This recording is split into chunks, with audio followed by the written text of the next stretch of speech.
السلام علیکم ورحمۃ اللہ وبرکاتہ۔ الحمدللہ والصلاة والسلام علی رسول اللہ وعلی آلہ وصحبہ اجمعین، اما بعد۔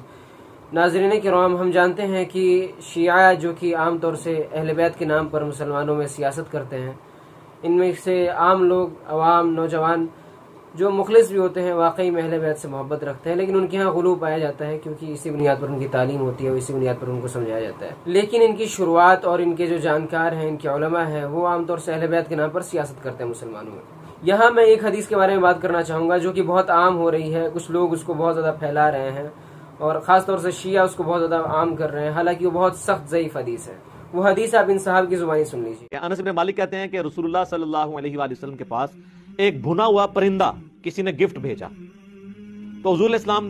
کھانے سے اس کو رک گئے اور کہا، اے اللہ، اس وقت مخلوق میں جو تیرا سب سے پسندیدہ بندہ ہے نا، اسے میرے پاس بھیج، میں اس کے ساتھ بیٹھ کے یہ کھاؤں۔ اب حضرت انس کہتے ہیں میں سوچ میں پڑ گیا یہ بندہ کون ہوگا، تو مولا علی آ گئے اور پھر کہتے ہیں مولا علی نے اور رسول اللہ نے بیٹھ کے وہ پرندہ کھایا۔ سر یہ ان الفاظ کے اندر قیامت چھپی ہوئی ہے۔ جی، اس حدیث کو بیان کرنے کے بعد سب سے زیادہ ترمذی کا حوالہ دیا جاتا ہے، تو ترمذی کی سند آپ یہاں اسکرین پہ دیکھ سکتے ہیں اور اس کی سند پہ ہم بات کر لیتے ہیں۔ اس حدیث کے پہلے راوی کو آپ دیکھ سکتے ہیں، سفیان بن وکی بن جراح الکوفی۔ تو یہ بہت سارے محدثین نے ان کے بارے میں کلام کیا ہے، خلاصہ کلام یہی ہے کہ ضعیف راوی ہے، امام ذہبی کے نزدیک ضعیف ہے۔ سند میں صحابی کا نام دیکھیے، انس بن مالک رضی اللہ تعالی عنہ سے پہلے ایک سدی نام کا ایک راوی آیا ہوا ہے، یہ ہے سدی الکبیر، اسماعیل بن عبد الرحمن سدی الکبیر۔ ایک ہے محمد بن مروان سدی الصغیر، وہ رافضی اور کذاب راوی ہے، اس کا تو کوئی اعتبار ہی نہیں ہے، لیکن یہ ہے سدی الکبیر۔ ایک جماعت نے اس کی عدالت کی بات تو کہی ہے، لیکن اکثر محدثین نے اس پر جرح کیا ہے اور اس کو ضعیف قرار دیا ہے۔ ان میں سے میں کچھ کے نام آپ کو بتاتا ہوں۔ امام احمد، ابن معین، ابو حاتم، ابو زرعہ، شابی، ابن مہدی، عقیلی، ساجد، طبری اور شعبہ، ان سب محدثین نے اس پر جرح کیا ہے اور اس کو ضعیف قرار دیا ہے۔ جرح اگر مبہم ہوتی تو یہاں قبول نہیں کیا جاتا کیونکہ ایک جماعت نے اس کی تعدیل کی ہے، لیکن جرح یہاں پر مفسر ہے اس لیے اسے قبول کیا جائے گا کیونکہ یہ مبتدی تھا، رافضی تھا، اور صرف منکر روایتیں نہیں کی ہے اس نے، بلکہ جھوٹ اور کذب سے بھی متہم ہے۔ یہ جرح کرنے والوں کی تعداد بھی یہاں پر زیادہ ہے، اور ساتھ میں اہل بدعت کی روایت اگر اس کی بدعت کی تقویت میں آتی ہے تو ویسے بھی اسے قبول نہیں کیا جاتا ہے۔ سند کے دوسرے راوی دیکھیے عبید اللہ بن موسیٰ، گرچہ یہ صحیحین کے روات میں سے ہے لیکن یہ بھی تشیع سے متہم ہے۔ بعض لوگوں نے کہا ہے کہ یہ سند ضعفاء کا سلسلہ ہے اور کئی سارے وجوہات یہاں پر جمع ہو جاتے ہیں جس کی بنیاد پر اس حدیث کو ضعیف کہا گیا ہے۔ امام ترمذی نے بھی اس کی ضعف کی طرف اشارہ کر دیا ہے اور کہا ہے لا نعرفہ من حدیث سدی الا من هذا الوجه۔ تو پہلے وجہ بتا دی کہ کیوں حدیث ضعیف ہے، اب آئیے علماء کرام کے اقوال کی طرف چلتے ہیں، علماء کرام نے اس بارے میں کیا کہا ہے اور اس معنی کی دوسری جتنے حدیثیں ان سب کے بارے میں علماء کرام نے کیا کہا ہے ان کو لائن سے ہم دیکھتے ہیں۔ تو سب سے پہلے حافظ ذیلی کے قول سے شروع کرتے ہیں، فرماتے ہیں وَكَمْ مِنْ حَدِيثٍ كَثُرَتْ رُوَاتُهُ وَتَعَدَّدَتْ طُرُقُهُ وَهُوَ حَدِيثٌ ضَعِيفٌ كَحَدِيثِ الطَّيْرِ، کہ بہت ساری ایسی حدیثیں ہوتی ہیں جن کے روات بہت زیادہ ہوتے ہیں اور سندیں بہت زیادہ ہوتی ہیں لیکن وہ حدیث ضعیف ہوتی ہے، جیسے حدیث طیر، یعنی یہ والی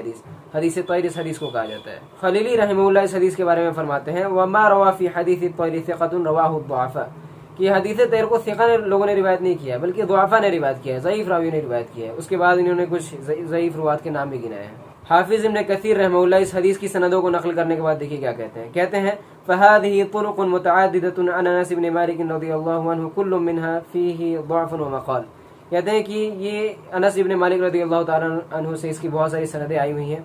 اور سب کے سب میں کچھ نہ کچھ ضعف اور مقال ہے، کچھ کمزوری ہے۔ حافظ ذہبی نے بھی تقریباً وہی بات کہی ہے کہ اس کی بہت ساری سندیں اور سب ضعیف باطل سندیں ہیں اور اکثر سندیں تو اس کی واہی ہیں۔ ان کے علاوہ اور بہت سارے علماء کرام نے اس پر کلام کیا اس حدیث پر اور اس کو سب نے ضعیف قرار دیا ہے۔ ان ساری تفاصیل کے باوجود کچھ لوگ ہوتے ہیں جن کے دل میں مرض ہوتا ہے، جن کے دل میں بیماری ہوتی ہے، بس اپنے مطلب کی چیز اٹھانی ہوتی ہے، انہیں کہاں ہمارے مطلب کی چیز مل جائے اور ہم اس کو اٹھا لیں۔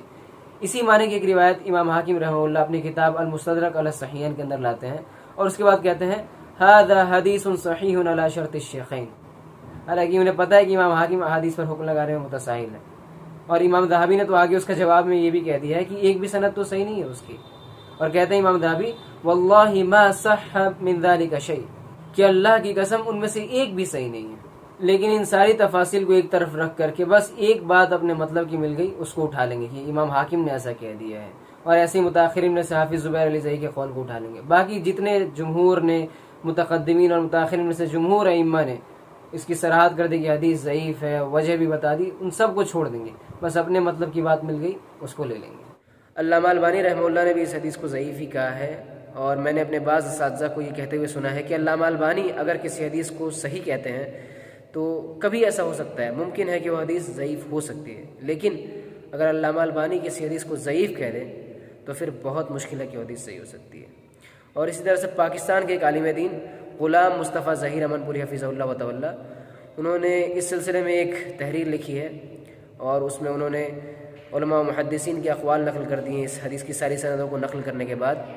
بڑی اچھی تحریر ہے اور کافی تفصیل سے اس حدیث کے بارے میں کلام کیا انہوں نے، اور تحریر اردو میں ہے تو اسے کوئی بھی پڑھ سکتا ہے، اس کا لنک میں نیچے ڈسکرپشن میں دے دوں گا۔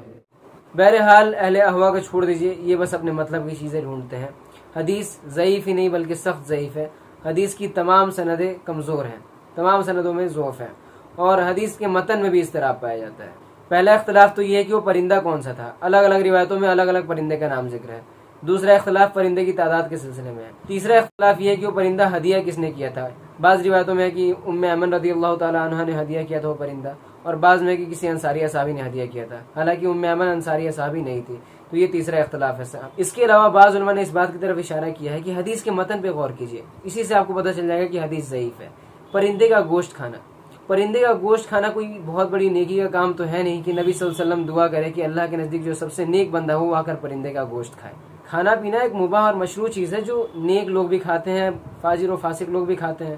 تو کھانا پینا کوئی ایسی چیز نہیں ہے جس کے لیے نبی صلی اللہ علیہ وسلم ایسی دعا کرے۔ بعض علماء نے اس طرف بھی اشارہ کیا ہے۔ اس کے علاوہ یہ حدیث صحیح بخاری اور صحیح مسلم کی حدیث کے خلاف بھی ہے، جس میں عمرو بن عاص رضی اللہ تعالیٰ عنہ نے نبی کریم صلی اللہ علیہ وسلم سے پوچھا تھا کہ اے اللہ کے رسول صلی اللہ علیہ وسلم، آپ کے نزدیک سب سے زیادہ محبوب کون ہے؟ تو آپ نے فرمایا عائشہ۔ آپ سے پوچھا گیا کہ مردوں میں؟ آپ نے کہا کہ ابو بکر۔ تو یہ ضعیف حدیث اس صحیح حدیث کے مخالف ہے، اور امت کا اس بات پر اتفاق اور اجماع ہے کہ اس امت کی سب سے افضل شخصیت ابو بکر صدیق رضی اللہ تعالیٰ عنہ ہے، اور نبی کریم صلی اللہ علیہ وسلم کی محبت بھی اللہ سبحانہ و تعالیٰ کی محبت کے تابع ہیں، اور اللہ سبحانہ و تعالیٰ کے نزدیک اس امت میں سب سے افضل شخصیت ابو بکر صدیق رضی اللہ تعالیٰ عنہ ہے، اور ویسے ہی نبی کریم صلی اللہ علیہ وسلم کے نزدیک بھی سب سے افضل شخصیت اس امت کے ابو بکر صدیق رضی اللہ تعالیٰ عنہ ہے۔ حضرت علی رضی اللہ تعالیٰ عنہ کا درجہ چوتھے نمبر پہ آتا ہے، جس کا جو مقام ہے اس کو مقام دیجیے، اس کے مقام سے نہ اس کو بڑھائیے نہ اس کے مقام سے اس کو گرائیے۔ اور اس سلسلے میں بہت ساری قرآن و حدیث کی دلیلیں موجود ہیں جو اس بات پر دلالت کرتی ہیں۔ میں ایک صحیح روایت آپ کے سامنے پڑھ دیتا ہوں۔ عبداللہ ابن عمر رضی اللہ تعالیٰ عنہ کہتے ہیں كنا نقول ورسول اللہ صلی اللہ علیہ وسلم حی افضل هذه الامة بعد نبيها ابو بکر وعمر وعثمان ويسمع ذلك رسول اللہ صلی اللہ علیہ وسلم فلا ينكره۔ حضرت عبداللہ ابن عمر رضی اللہ تعالیٰ عنہ کہتے ہیں کہ ہم یہ بات کہا کرتے تھے اور نبی صلی اللہ علیہ وسلم زندہ تھے، نبی صلی اللہ علیہ وسلم کی زندگی میں ہم یہ بات کہا کرتے تھے کہ اس امت میں نبی کے بعد سب سے زیادہ افضل شخصیت ابو بکر صدیق رضی اللہ تعالیٰ عنہ ہے، پھر عمر رضی اللہ تعالیٰ عنہ ہے، پھر عثمان رضی اللہ تعالیٰ عنہ ہے، اور نبی صلی اللہ علیہ وسلم اس بات کو سنتے تھے اور اس پر آپ کوئی نکیر نہیں کرتے تھے۔ اس کے علاوہ اور بھی بہت سارے دلائل ہیں جو اس بات پر دلالت کرتے ہیں کہ اس امت کی سب سے زیادہ افضل شخصیت ابو بکر صدیق رضی اللہ تعالیٰ عنہ، اس کے بعد عمر، پھر عثمان، پھر علی رضی اللہ تعالیٰ عنہ ہے۔ کسی کو آگے پیچھے کر کے کسی کو درجے کو بڑھانے اور کم کرنے کی کوشش نہیں کرنی چاہیے۔ اس کے علاوہ علماء کرام کہتے ہیں کہ اگر کسی طرح سے اس حدیث تیر کو صحیح مان میں لیا جائے تو اس کو مقید کیا جائے گا، مطلق نہیں رکھا جائے گا۔ سر یہ ان الفاظ کے اندر قیامت چھپی ہوئی ہے، تو جن الفاظ میں یہ قیامت چھپا رہے تھے ان میں رفض چھپا ہوا تھا۔ شاید شروع میں جب یہ صاحب آئے تھے تو ان کے یہاں اتنا انحراف نہیں پایا جاتا تھا، لیکن اہل بدعت کی مجالس میں بیٹھتے بیٹھتے، اہل تشیع کے ساتھ بیٹھتے بیٹھتے ان کی یہ حالت ہو گئی۔ اسی لیے علماء کرام سختی کے ساتھ اہل بدعت کے ساتھ بیٹھنے سے منع کرتے ہیں۔ یہاں پر ایک تنبیہ کے ساتھ میں اپنی بات کو ختم کروں گا۔ بعض لوگ کہتے ہیں کہ ہم سب کو سنتے ہیں، ہم ان کو بھی سنتے ہیں، ان کو بھی سنتے ہیں، ان کو بھی سنتے ہیں، سب کو سنتے ہیں، جو اچھی باتیں بتاتے ہیں سب کی اچھی باتیں ہم لے لیتے ہیں۔ تو ایسے لوگوں سے ذرا پوچھیے کہ کیا آپ کے اندر اتنی صلاحیت پیدا ہو گئی ہے کہ آپ فرق کر لے جائیں گے کہ کہاں پر کون بندہ صحیح بات کر رہا ہے، کہاں پر کون بندہ غلط بات کر رہا ہے؟ کیا اتنے بڑے آپ جانکار اور اتنے بڑے عالم ہو گئے ہیں کہ آپ پتہ کر لے جائیں گے کہ کہاں پر کون بندہ صحیح بات بتا رہا ہے، کہاں پر کون بندہ غلط بات بتا رہا ہے؟ وہ آپ کے سامنے ضعیف روایتیں بیان کر دے گا، جھوٹے مسائل گڑھ کے بتا دے گا، جھوٹے واقعات بتا دے گا، آدھی حدیث کوٹ کر دے گا، غلط نظریات سے آپ کو متعارف کروا دے گا۔ کیا آپ کے اندر اتنی صلاحیت پیدا ہو گئی کہ آپ فرق کر لے جائیں گے کہ کون سی بات یہ صحیح کر رہا ہے، کون سی بات یہ غلط کر رہا ہے؟ اس کا مطلب تو یہ ہوا کہ آپ خود کو سب سے بڑا عالم سمجھ رہے ہیں کہ ہماری عقل کو جو اچھا لگ رہا ہے ہم اس کو لیں گے اور جو ہماری عقل کو صحیح نہیں لگ رہا ہے اس کو ہم نہیں لیں گے۔ یہ تو آپ نے اپنی عقل کو حکم بنا رکھا ہے۔ اس لیے صرف تحقیق کی حد تک، جب آپ کی رہنمائی علماء ربانیین تک، علماء حق تک ہو جائے، اس کے بعد آپ اہل بدعت کو سننا چھوڑ دیجیے۔ اس مقصد سے بھی سننے سے بچنا چاہیے کہ دیکھیں وہ کیا کر رہا ہے، کیا بتا رہا ہے، اور اس لیے ایسے لوگوں کو سننا چھوڑ دیجیے۔ اس کی وجہ یہ ہے کہ بسا اوقات اہل بدعت اور غلط افکار و نظریات کے لوگ ایسے شبہات آپ کے سامنے پیش کرتے ہیں جنہیں سن کر کے اچھے اچھے لوگ اپنے دین، اپنے عقیدے اور منہج کے متعلق شک و شبے میں پڑ جاتے ہیں۔